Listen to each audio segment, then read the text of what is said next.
one of the really important things is really understanding self-leadership and self-care, which is really critical for veterinarians to have.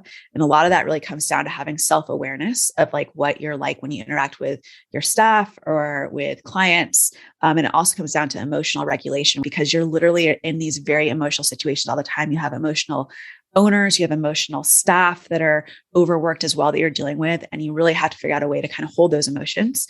But then also process them and recognize your own emotions so that you're not, going crazy. So I think self-leadership is really important as well as self-care. Welcome to the Wear, Wag, Repeat podcast. I'm Tori Mystic. As a dog mom lifestyle expert, blogger, and business owner, I love talking to other women in the pet industry and sharing their advice with you every week. Sit, stay, and listen to the latest episode.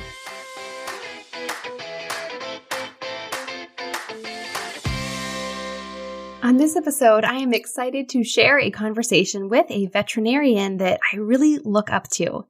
Dr. Monica Tarantino has made it her mission to focus on senior dogs and how pet parents can give their seniors the best life possible.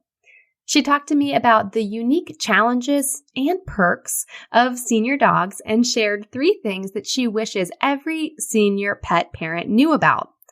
She also talked to me about her new online course geared towards, you guessed it, senior pet parents. The course is a comprehensive guide to everything someone might want to know about their senior dog and covers a lot of the questions she gets from clients in the exam room.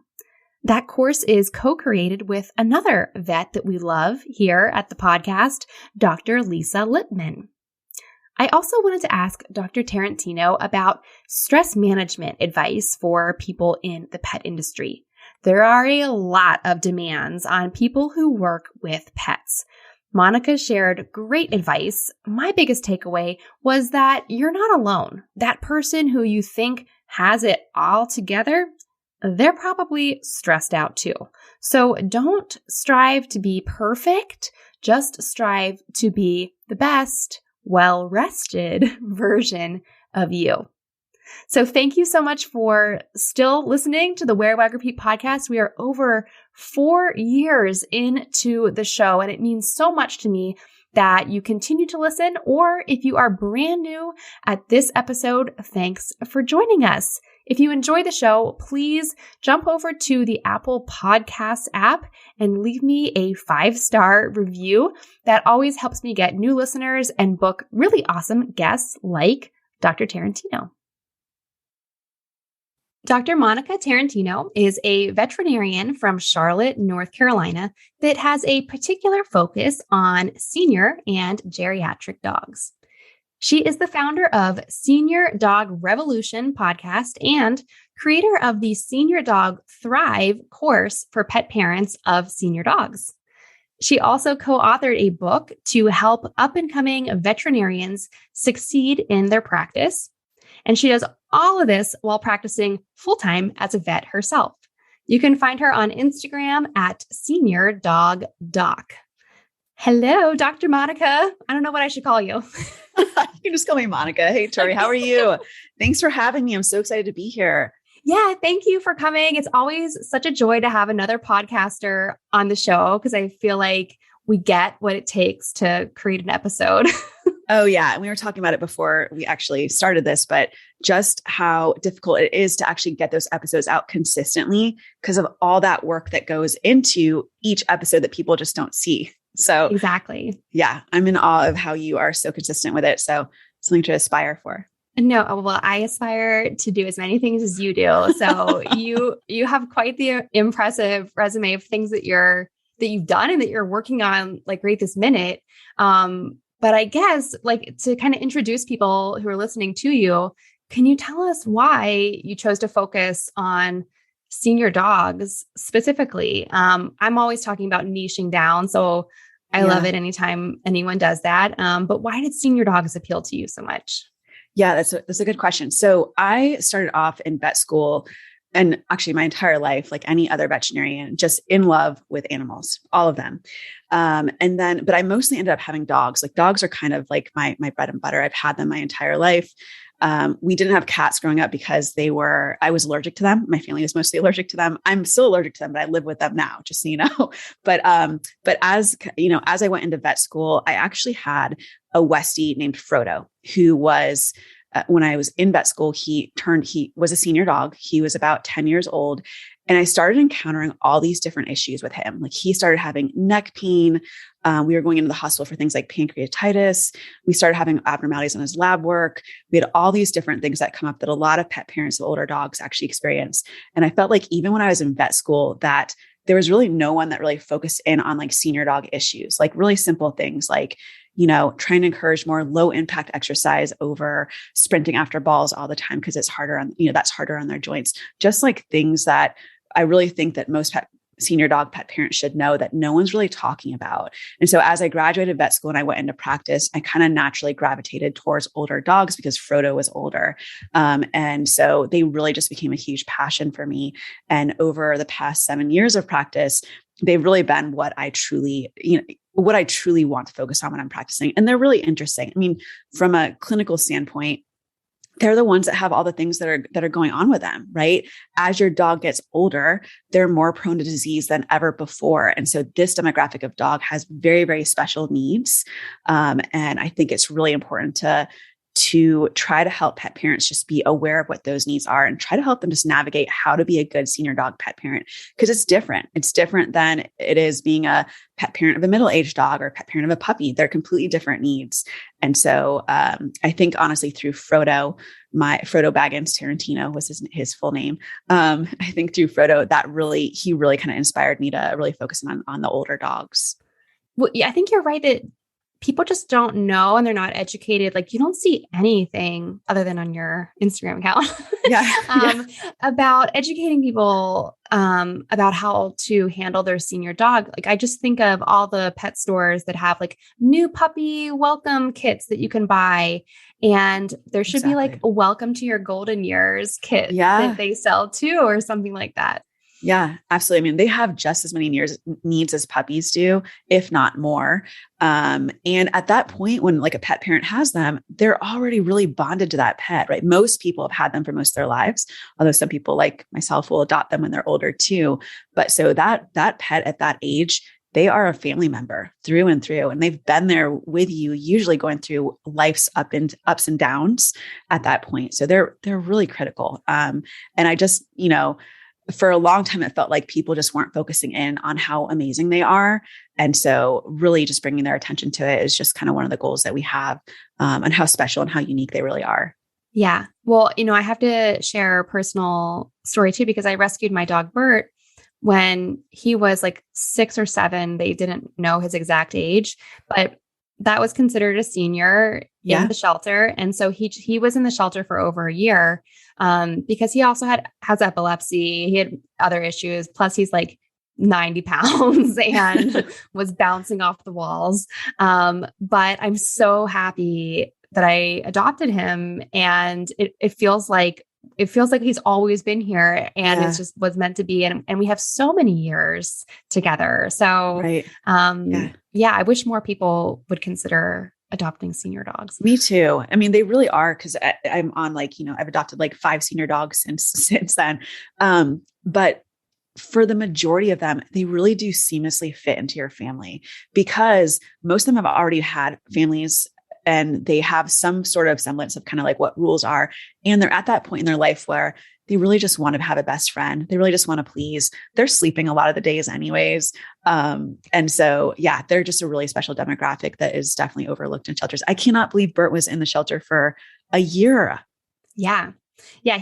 I'll give you like the quick version. He was picked up off the side of the road in like this rural Amish farm area in Ohio, and was in like the pound there, and his clock was ticking for his time there, if you know what I mean. And so this other shelter here in Pennsylvania took him in, and he ended up living there for a whole year until I called and was like, "What's the story with this dog?"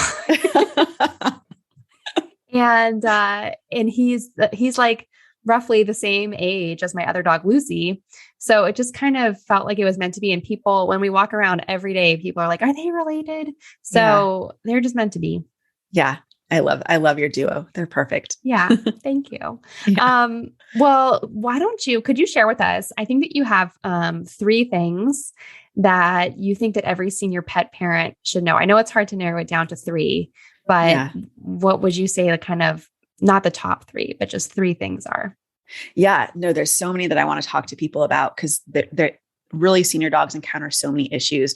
So the very first thing, and this is basic, we kind of already covered this, Tori, but it's really just this idea of recognizing that your senior dog is different than any other age group out there. And they're different in the fact that they are more prone to disease than ever before. Senior dogs have a higher incidence of diabetes, Cushing's disease, seizures, all of the diseases you can think about.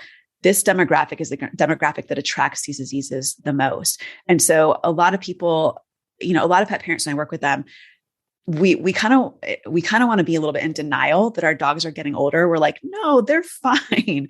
They run just like they used to.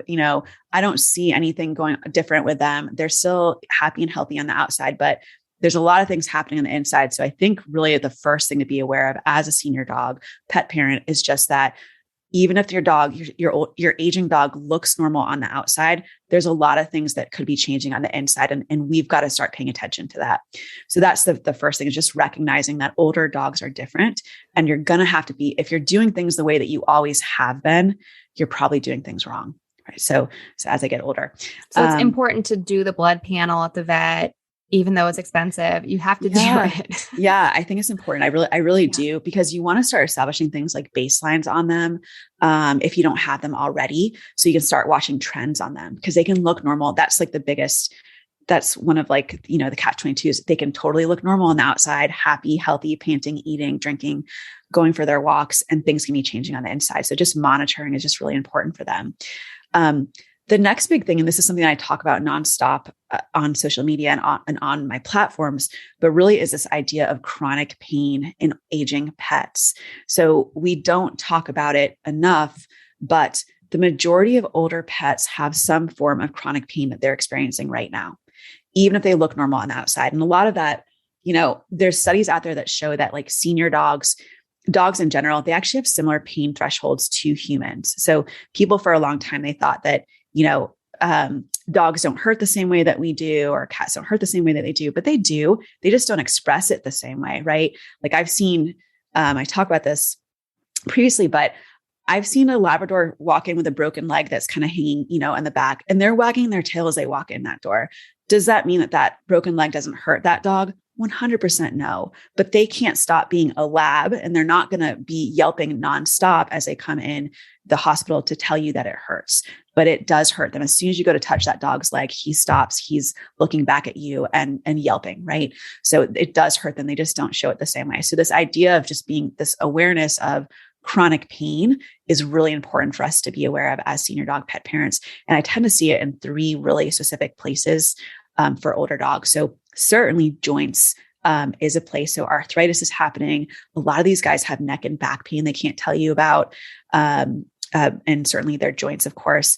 The next place I see it is in their mouth, their dental disease. So rotten teeth hurt these dogs, and they'll still eat with rotten teeth.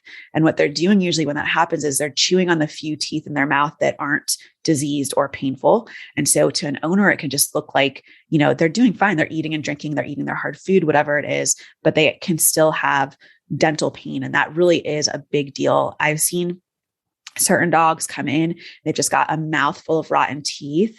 I can't imagine what that feels like to have that in your head for that long, and not be able to tell anyone, hey, like this tooth's starting to hurt. Now this tooth, and it keeps getting worse. But that pet will still get up. They'll still wag their tail in the morning. They'll still be happy to see their owner come home. So they really don't have a good way to tell us about that chronic pain that they're experiencing. And then the last way is really just pain from illness, just general illness or cancer. And that's just, overall like malaise basically, and lethargy they might show.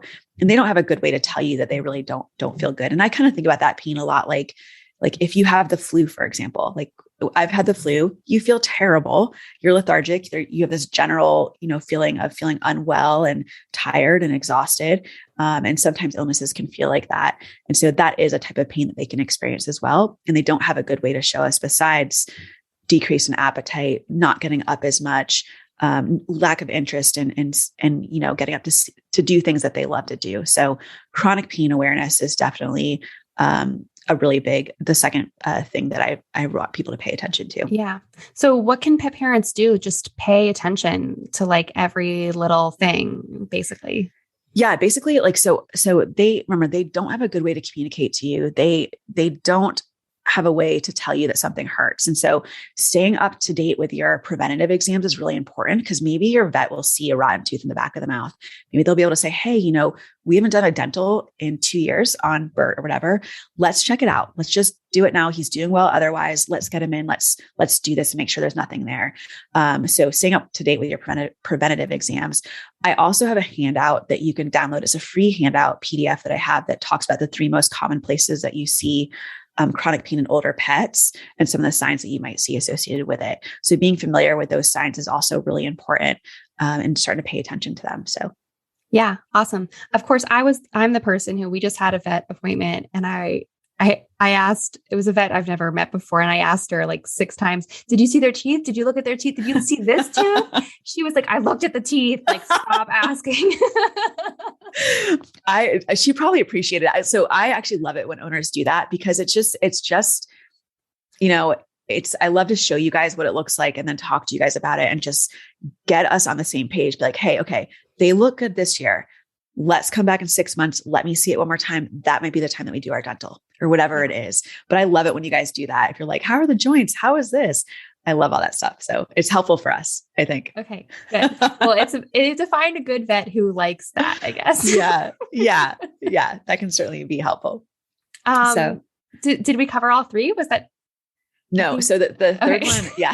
Sorry. There's more. No, that's okay. There's so many important ones, but the third one that I recommend for pet parents is making sure that once your pet hits that senior age to start going to the vet every 6 months, right? And that is for just wellness exams. That doesn't include sick visits. It's just for wellness exams, but start getting in there every 6 months because things can start accelerating as they get older as to when things start changing for them. So you want to be seeing your vet more frequently and getting that full physical exam on them more frequently as they get older. I usually tell people age 7 and up is just a good kind of cutoff point for them. If you've got a giant breed dog that's going to start younger, like I want to start seeing those guys age 5 and up twice a year. But that's just a good cutoff. But just being aware of that once your dog hits that senior status, it is time to start bringing them to the vet twice a year. And it's important, even if they look good at home, because we can find lots of things on them that maybe didn't notice. So. Are you searching for a way to earn extra income in your pet business and expand your reach with really cool branded products? I bet you'd love to have an online store, but do you have the space to store inventory or extra time to ship products out to your customers? Me neither. That's why I'm obsessed with on-demand products. Print-on-demand technology gives you a way to boost your income and brand awareness with a zero inventory online store full of high-quality products. In my new masterclass, Launch an On-Demand Online Store for Pet Lovers, you'll save a ton of time by learning how I set up my own on-demand products like shirts, mugs, tote bags, and more. I'll let you in on the mistakes I made so you don't make them. And I'll explain the strategies I use to sell hundreds of on-demand products in the Wear, Wag, Repeat shop. Want to check it out and get a jump start creating on-demand products that your customers will be begging to buy? Head over to wearwagrepeat.com/courses and click on the On-Demand Online Store Masterclass. Enrollment is open now at wearwagrepeat.com/courses. So all of this passion for senior dogs, you have your podcast and you share amazing content on social media. you've decided to create an online course, which is super exciting. And so that is the Senior Dog Thrive course, and it's designed for pet parents of senior dogs. And so I'm excited to hear about this because I've been in the online course world for like, I don't know, 4 or 5 years, taking courses, making courses. Right. And mine are all geared towards like marketing stuff for business owners. So I'm always interested to learn about online courses that are for pet parents. So can you just tell us a little bit like about this course and kind of what the objective is of it, I guess? Yeah. Yeah. So, like pet parents, and you know this better than anyone, but pet parents these days, they want to be informed. They want to know all of the things for their dog. And that's kind of how I was when I was wearing my pet parent hat when I was in vet school with my aging dog. And it was really disappointing to go out there and to not find any good resources for aging dogs, for senior dogs, not really know what to do with them. I kind of just felt like I was just kind of showing up at the vet with like no guidance or no care plan for them at all. And so Dr. Littman and I, Dr. Lisa Littman, I think you've had her on here. She's fantastic. Love her. So we teamed up together and we were like, how can we help, pet parents out there? Because I can help all the pet parents that I see at my clinic that come to see me. I, have them on a program, on a plan with them there, but we wanted to figure out a way to really just be able to give that to more pet parents that are out there, like a care plan. Basically, what are the things that I'm talking to my pet parents about in exam rooms? What are the things that I think are important? What are things that work for your senior pets to keep them healthier and around for longer? What are all of the secrets that we know about that we want to share with other people? And that's what we put in this course. So it really is a way that you can really have a comprehensive care plan for your dog. And we talk about all the things that pet parents should know in there regarding aging dogs, basically. And it doesn't matter if you've got a dog that's just turned age 7, or if you've got a geriatric that's age 16 or not, there is something in this course for you. We also touch on end of life care because that's a topic that people really want to know about. And people, it's probably, I think, one of the greatest fears of being a pet parent is that you won't know when to make that decision for them or how to treat their end of life. And you won't do a good job with that. And so we talk about that in that course because that really is an important thing for pet parents, especially senior dog pet parents, to be aware of and to think about now too. So that's one of the sections that we have in there. But that was really our goal, was just, there's no good place for pet parents to learn about senior dogs. I've got the information. Let me share it with you guys. Yeah. So I love it. And I think the end of life stuff is so important too. People are really curious. I mean, I'd be interested to go and see like the Google data for like who's searching, like, how do I know, when? Yeah. I'm sure people are searching all the time. So I think that's really important information. And I also love that the online course, like people can probably revisit it, as their other dogs are aging and be like, what Dr. Tarantino said something about this, but it was like so long ago, I don't remember. And so they can kind of use it as their dog's age and refresh it. Yeah, it's totally self-paced. You can go in there anytime. We update it because one of the things that you have to recognize just in this world is that things change, right? Something that I believed was true 5 years ago is totally not true anymore today. So we update it as well. We've got things like supplement guides in there, senior dog diet guides, like diets that we like.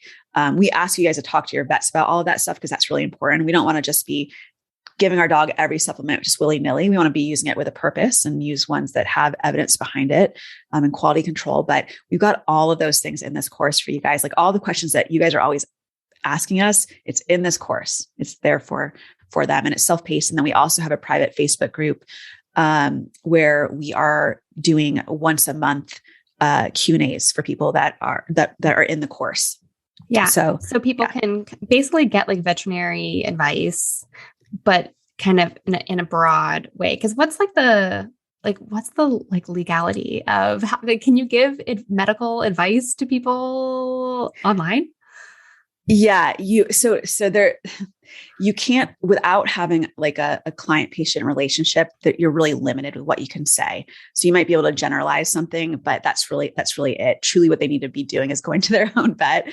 But yeah, so you can give some advice, but it really has to be generalized for pet parents. And not specific. But I mean, this is great though, because it kind of, I would imagine for a lot of people with questions, this wipes out a whole bunch of things like not to do or not to worry about Yeah. or whatever. So you can, when you go to the vet appointment, you can be focused.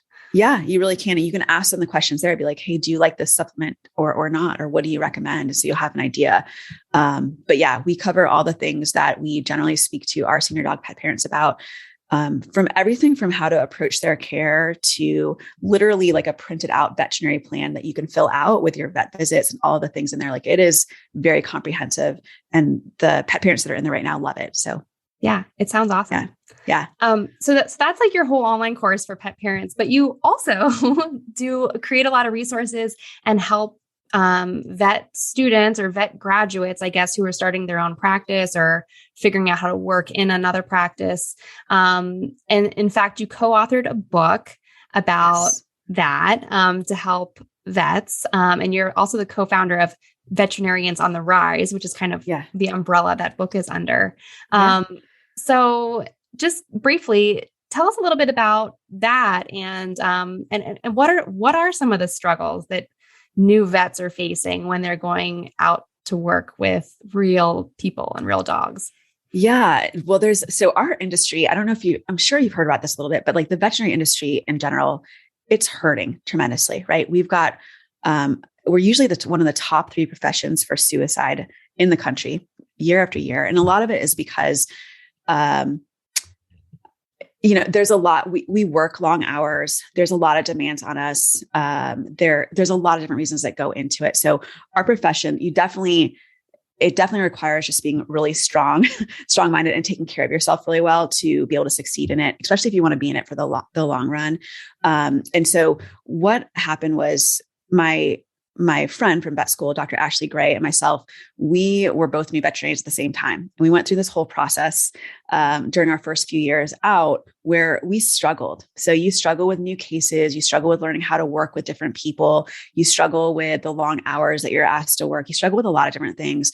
And we felt like we had no help, and that this conversation wasn't really being held amongst the veterinary community, essentially. So no one was talking about it. We were like, so what's it feel like for you your first year out? And and it's like, it's terrible. Like, this is really hard. We were all talking to each other, and basically no one was really talking about it. So Dr. Gray and myself, we decided to really just open that conversation up and start talking to new vets about the struggles that they're having and how difficult it is to really transition from vet school into practice and how to do it well.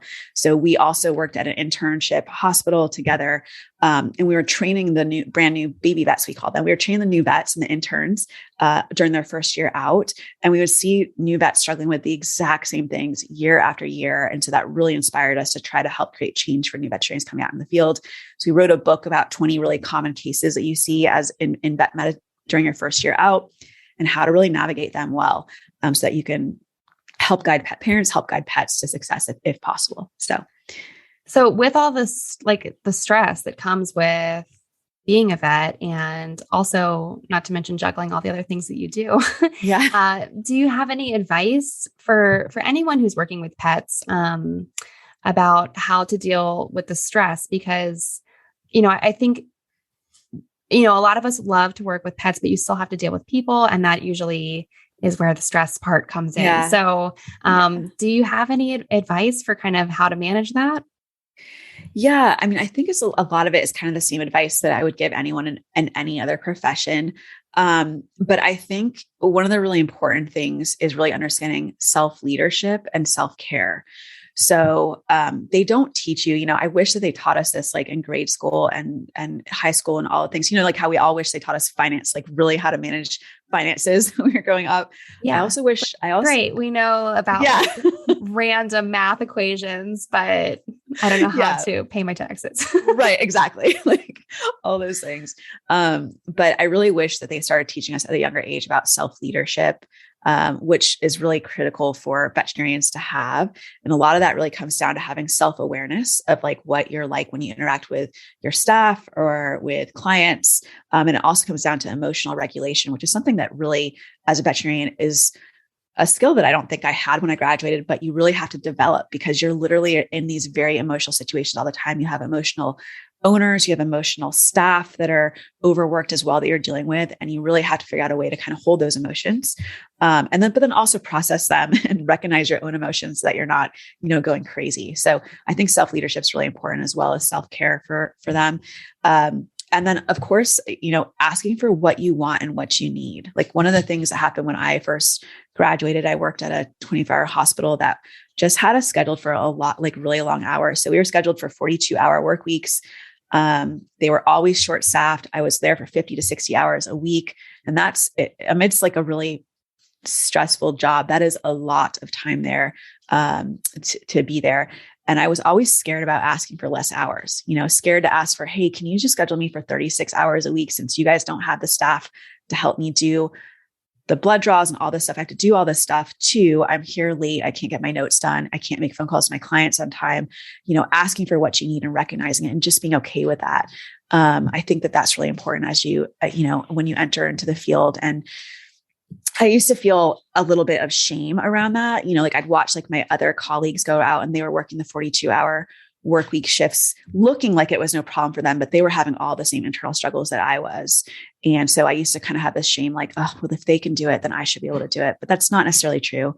We all work at different paces, and we all have different needs, and it's okay to actually recognize that and ask for that. So, now at my current job, which I love the clinic that I'm at in Fort Mill, South Carolina, but, I asked for 36-hour work weeks. That's what I want for full time. And they are happy to give that to me because they know that they get way more than that from me. Right. And I can show up, energized, excited to see my patients, excited to see the pet parents that I know and love, and show up my best. And that's what we all want. So I think asking for what you want is really important as well. And veterinarians in general, like the majority of us, I don't know how you feel about this, but the majority of us are people pleasers. Like, we just want to make people happy. That's literally what we want to do. And so it can be challenging in environments where you want to make your management happy. You want to make your clients happy. You want to help the pets. And so there's a lot of different forces that are kind of pushing against you. And so it can really, really take its toll over time if you're not practicing self-care, practicing self-leadership and what that looks like. And then, of course, asking for what you need. Yeah. Setting boundaries, like, kind of in general. And I think what I am also hearing you say is just like realizing that your struggle is not your struggle. Like, everyone is struggling. Oh yeah, absolutely. Absolutely. So you're not alone. Yeah. You're not alone, even if it looks like that. And we, in order to even get into veterinary school, you have to have amazing grades. You have to test really well. You have to interview. It's highly, highly competitive to get there. And so a lot of vets have been working in this highly competitive manner for a long time. And so they put a lot of pressure on themselves to be perfect all the time. And the truth is that it doesn't matter how great of a doctor you are, you're not perfect. Right. And that's a struggle. I think that's something that a lot of. Yeah. And if you're not rested, and if you're really stressed out, then you can't really be perfect. Yeah, exactly. Exactly. You can't show up like you're at your best. And that's really important for us. So, but that's kind of what we were aiming for with the Vets in the Rise, and Dr. Gray and I, we love working on that mission, on the side as well too. Yeah, it definitely sounds like important work. So you're kind of hitting all the check boxes of helping the pet parents, helping the vets, do it all. So tell everyone listening, where can they find you? Where can they learn more about all these things? Yeah. So you can find me on Instagram at Senior Dog Doc. And then you can also find me online at seniordogrevolution.com. And then, of course, I have the podcast, Senior Dog Revolution Podcast. You guys can check us out there as well. Yeah. Awesome. Well, thank you so much for taking the time to be on the show. Yeah, I was happy to do it. Thanks for having me so much. Appreciate it. What did you like most about this episode? Find me on Instagram at TMystic and let me know what intrigued you or what questions you have about starting or growing your own dog-inspired business. You can also screenshot this episode and tag me in your stories. I love to see who is listening out there. Some of the best conversations happen after the episode, right? So track me down over on Instagram or join the Wear, Wag, Repeat Labs Facebook group to connect with other dog-obsessed entrepreneurs. And as always, you can find all the links and resources discussed in this episode at wearwagrepeat.com/podcast. see you back here next week.